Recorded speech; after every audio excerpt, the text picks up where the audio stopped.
G'day ladies and gents, welcome to War Thunder with Mags, and as promised in my last video, today we're taking a look at the A20G. Now the A20G isn't interesting, it's a much later variant of the A20 Airframe. It began production in delivery in 1943, and it was interesting in the modifications that were made for it. The G variant initially had two 50 caliber machine guns in the nose, as well as 4 Hispano cannons. However, the Hispanos that were delivered to be fitted to the A20G proved to be heavily unreliable, so the modification was made to simply increase that to more MGs. The armament for the aircraft is 6 nose-mounted 12.7mm or 50 caliber machine guns, mounted in the nose. The dorsal slide window turret was changed to an actual rotating with twin 50 caliber machine guns also fitted, and the 7.7 mounted in the belly was changed over to an additional single 50 caliber underneath. Now the glass glazing on the nose for the bombardier station was removed and the entire nose was made solid and armoured. The entire aircraft was actually fitted with far more armour, almost twice the amount of the previous models. This caused a few problems with the additional weight and hydraulics needed for the new dorsal turret, for the ammunition loads for all the machine guns that were now fitted on board, and the additional armour. While it still carried the same bomb loadout of 4 500-pound bombs, only 2 of them could be equipped internally.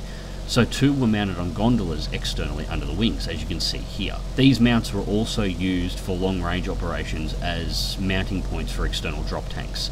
They are fully ducted, although we don't see that usage here in game. The fuselage of the aircraft is also slightly wider to accommodate the hydraulics for the turret, and the engines were changed over to the more powerful 1600 horsepower apiece R2600 series rotary engines. This thing was monstrous. It was designed for a combination of use by US forces as well as export, and an interesting fact with the A20G series is there were more in service in the Soviet Union than there were in US forces. They fell in love with these aircraft. They were easy to fly, even inexperienced crews could take them up and be effective in them. Their firepower was excellent, and their endurance was huge, with the MGs having massive ammunition loads on board. Their range was excellent, and while the extra mass of the aircraft, which was actually the equivalent of a night fighter configuration of the A20 Airframe when all the armour and new hydraulics and new armaments were added, with the extra power of the engines it retained the acceleration of a stripped down Boston.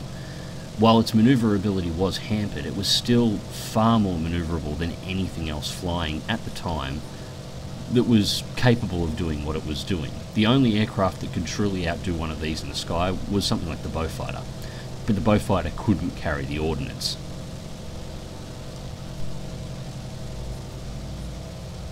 Now the mass does hamper the acceleration a little bit. It is probably the slowest accelerating of the 3 variants of the A20 available in-game, but its top speed is equivalent to the Boston once it gets wound up. It will cruise quite happily with no dive at 400 kilometers an hour, as you can see here. The second you nose down in the A20G, it accelerates like nothing else in its tier, and almost nothing else in the game. It just throws itself forward. This thing out of a dive, even a shallow dive, is pretty much uncatchable by anything else that's in the game. The firing arcs available to the A20G, with its now rotating rear turret, allows it to cover a much wider area, making it much less vulnerable to rear attack. And with 3 50 calibers aiming out the back, it has almost the same armament out the rear that most equivalent American fighters of the same tier have firing forward. The 6 cannons in the nose are ideal for ripping up any ground target you can think of. As you can see, here comes a Air Cobra dropping in from the Russians. Careful aim. That's what happens when you drive down behind an A20G directly into its arc of fire. 350 calibers will take your wing and will take your plane every single time.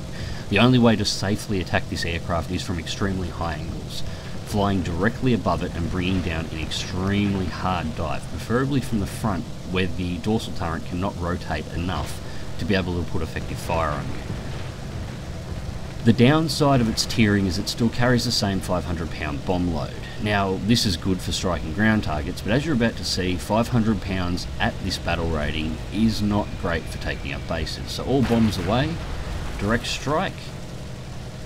And as you'll see in a moment, it only took a quarter of the base's health. Well, not even a quarter. It'll take 5 passes by an A20G to destroy a single base. Average match has 3 to 4 bases. That's a lot of returning the base for reloading, where you could be fighting, which is what the A20G is good at. Save your bombs for pillboxes. They give a much higher reward value, and they can be taken out with a single bomb at this level. So anyway, bombs away, dropping down over the city of Berlin. Time to start chewing up some soft targets. I've already taken my first kill. And luckily it was that Cobra. The Cobra was probably the most dangerous aircraft in this game to me if it is flown correctly. That 37mm from a high angle in the top of the wing will shear a wing off an A20G in a single hit. And that is the one thing you have to be aware of when flying this aircraft. There are now aircraft that are capable at this level of one-shotting you. The A20G's Era 2 battle ranking 2.7 means it's firmly in the matchmaking along with things like the Air Cobra, the Hispano-equipped Spitfires, the BF-109s with their triple 20mm with wing pods. It's not uncommon to encounter the very, very early LA-5s as well, along with things like the A6M5s if you get a Japanese map in one of these aircraft. Cannons can be an issue, but the aircraft can still absorb a lot of damage. You have to keep its airspeed up, however, and most of these aircraft cannot maintain speed with you. Add to that your defensive armament, and you should be able to defend yourself quite fine.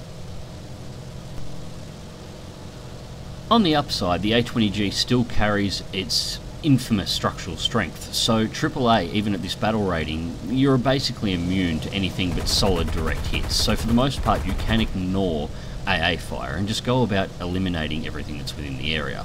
Exactly what I'm doing now, passing around the outskirts of Berlin, eliminating all the AAA guns in the area so that Allied aircraft can move freely in and out of the zone with no risk. The only other thing to watch with the A20G is why its engines are vastly more powerful. The structure of the aircraft is a lot heavier with all the extra armour and armaments that it carries.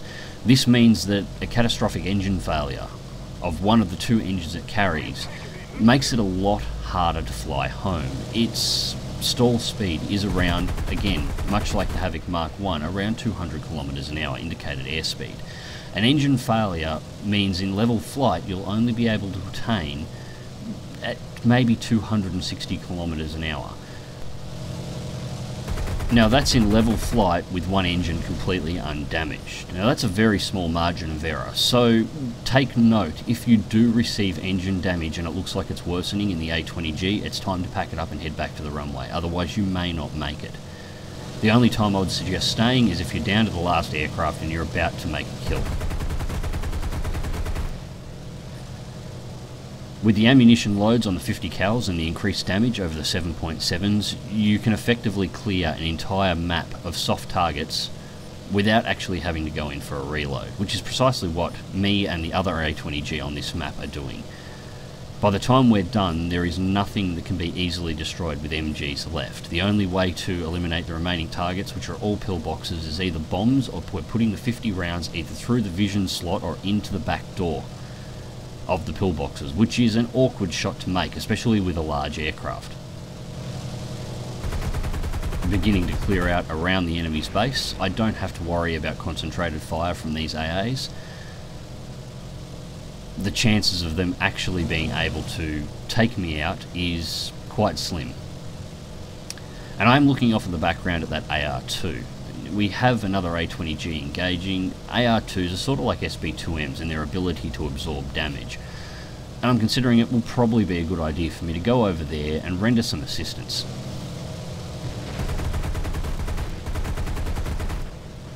So cleaning out that AA gun, I make my move.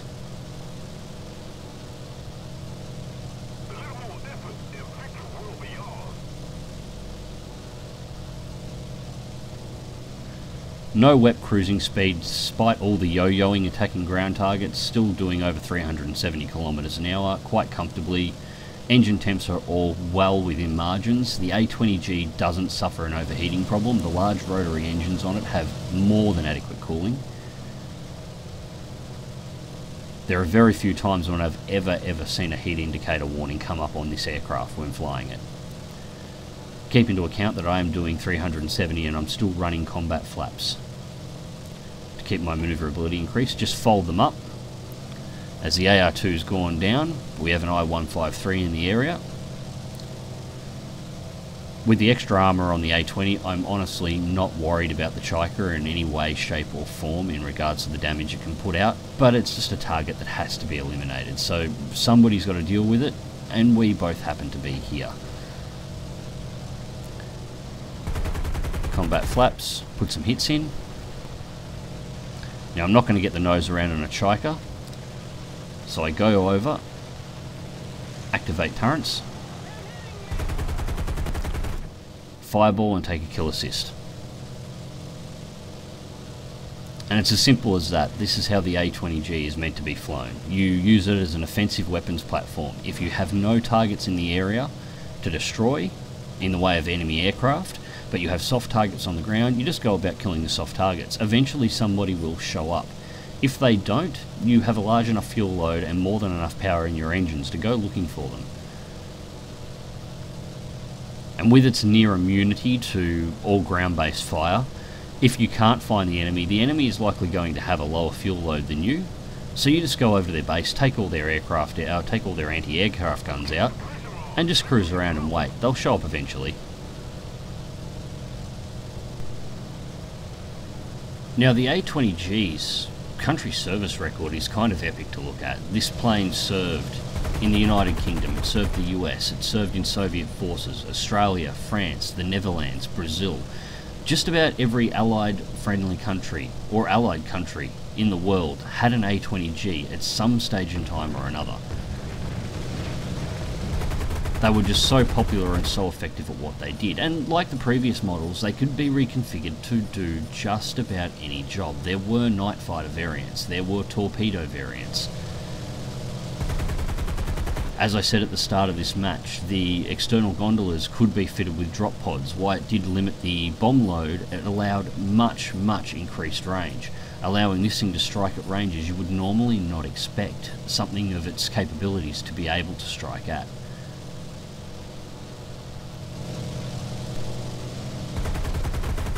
The variant of the A20G I'd most like to see incorporated into the game would be the P70. Now, this was based on the A20J variant of the A20 series.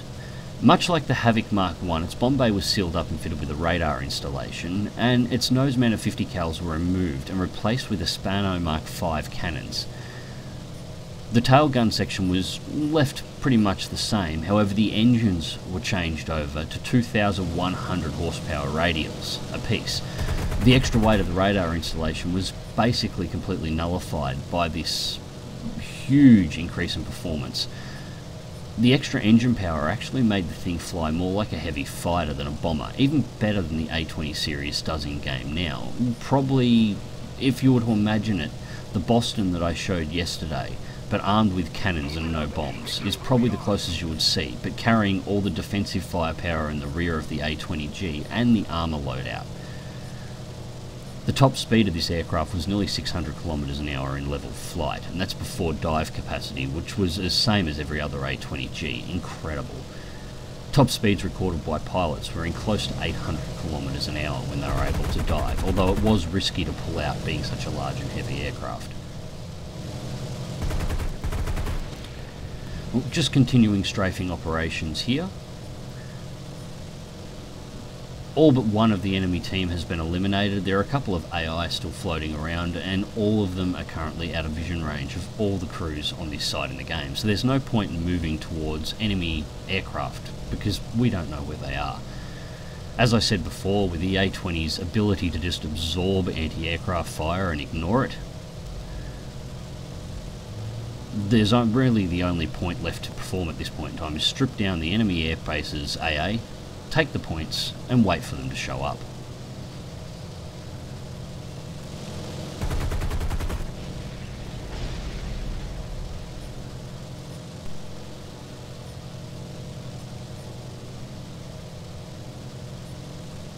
Now I have just spotted a dot moving off in the distance, so I'm beginning just to move my way in that area. I'm not sure if it's an AI or a player at this point in time. Although a few moments ago the last player aircraft died, so I haven't realised it at this point in my flight yet, but it is an AI, and that's all that's left to clear out.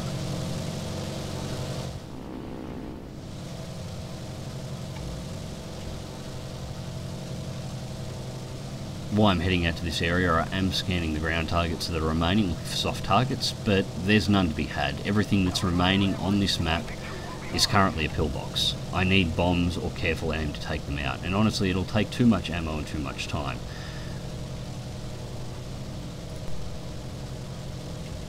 I'm down to 245 rounds in the forward guns. And there's another kill. Stuck underneath the wreck. Move in on the next. And there goes the final ammunition to the forward guns. Immediately take control of the rears. Start applying shots, and I found the entire AA swarm. Now this is exactly what I want. Now you'll notice I've dropped it back to 87 kilometers, 87% throttle. I've got to pull this thing up because I'm outrunning the enemy biplanes, and I want them to close in on me, not the other way around. I'm not afraid of their guns in any way, shape or form. While the AA is fully capable of targeting individual sections of an aircraft and shooting out engines, the amount of 7.7mm rounds that something like the A20G can absorb is phenomenal, so they can't damage me. In fact, the biggest risk that I have engaging these biplanes with the rear guns actually involves around airspeed. The minimum airspeed that the A20G needs to maintain in order to maintain altitude is actually higher than the cruising speed of the biplanes that are following me. So by pulling back on the throttles and allowing them to catch up, I'm actually losing altitude while doing it, and because I'm controlling the rear guns and not looking where I'm going or where I'm maintaining, I run the risk of simply falling out of the sky, which I very, very nearly do. So that's another one down.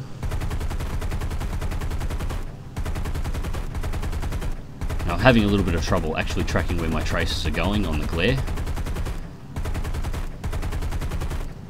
I would really like an option in the customizations menu to actually select what colour you wanted your traces to be. You can select smoke. I don't think selecting tracer colour would be too much harder to be able to do. I have scored hits, but I've had to run at 42% throttle. I've dropped below 190 kilometers an hour. Now keep in mind, my general stall speed is around 200 kilometers an hour in this aircraft.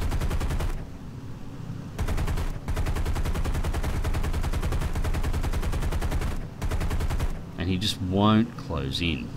I'm trying to hold off firing and letting the AA come in. Sometimes the AA flies more intelligently than the pilots in the game, which is real disappointing when you think about it. I'm constantly shooting low here. I'm watching those buildings come up, so I know my altitude is getting low, and in fact I'm down under 750 meters, or 750 feet, and falling rapidly.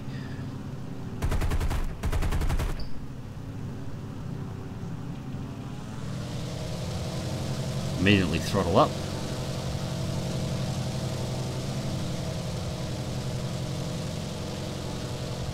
And start gaining altitude again.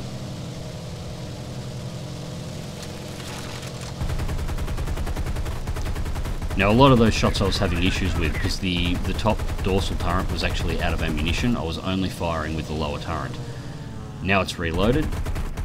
The good guns are back operating.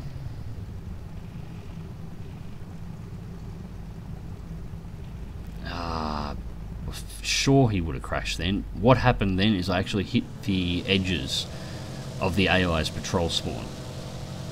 So it's going to turn back and go immediately back to the area that it was flying around before. So I have to turn back into it and fly back through to get him to re-engage. You see I've passed back into it and it's immediately turned back around and re-moved to attack. So let him go over the top.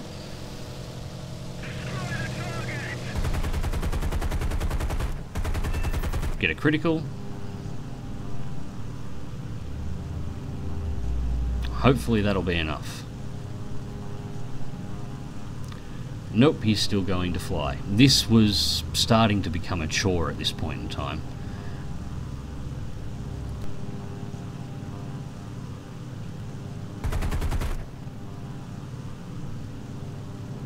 Now I'm having to keep control of the gunners at all times and not turn away, just so the tail gunners don't fire and blow the next belt of ammunition on, shots that are never ever going to connect.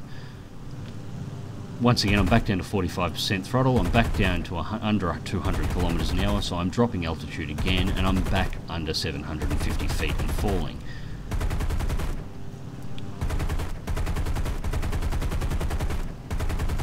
Trying to score ranged hits, but the angle of attack is just horrible.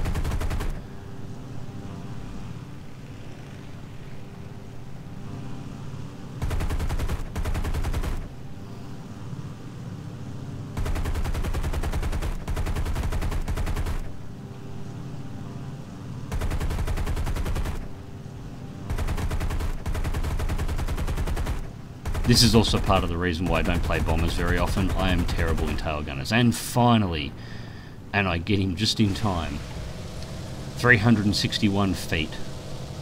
Immediately go back to full throttle, and that's the entire enemy team wiped out. And you'll notice the A20G being what it is, despite all the damage done, all the fighters engaged and all the shots taken, no damage is reported on the airframe at all.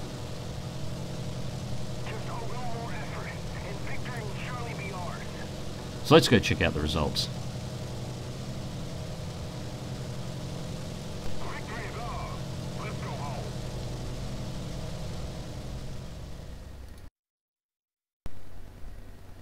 So, first place for the team, 4 air and 20 ground targets. The other A20G pulled an additional 2 air kills as well as 30 ground targets itself. The fighter, bulletproof and on-hand awards, 66,080 silver lines, 5,154 mod research points and 2,577 base air research points.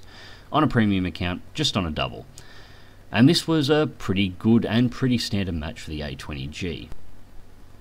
So, with yesterday's video and today's, that is the 3 variants of the A20 that are available in-game at the moment.